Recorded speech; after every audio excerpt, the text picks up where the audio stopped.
last video, we talked about how the silk was discovered. And today we're going to be talking about the life cycle of silkworm and dissecting on a silkworm cocoon. So this is my life cycle boat.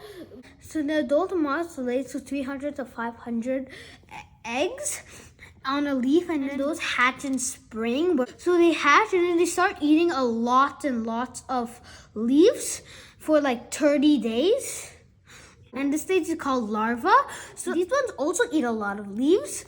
And then when they're done, they make a liquid, and that liquid touches air. It makes a thread, and then they wrap themselves with that thread. And then they wrap themselves in a thread inside a cocoon, and this stage is called pupa, like this. After 10 to 14 days, they break the cocoon and become into a moth, and then the life cycle keeps on going. And I have is a dried cocoon. I think it's 100 years old, but my mom thinks it's 10 years old.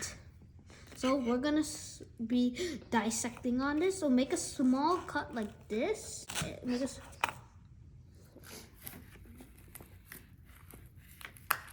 We have, you see right here.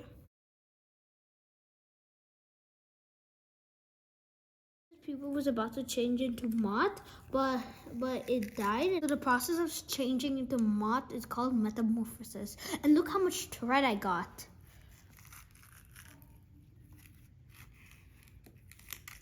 How much thread I'm gonna get out of this.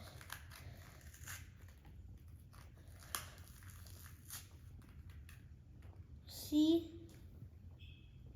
It's taller than my head. So we just dissected it, but in real life they put it in boiling water, and then they get the thread.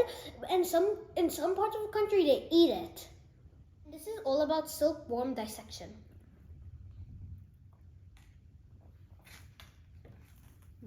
So the process of raising the silkworms and boiling them and taking the silk out called sericulture.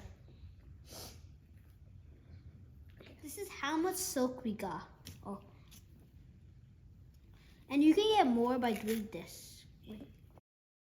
By pulling it out like this. And let's see how much I get. You see, this is how much I got.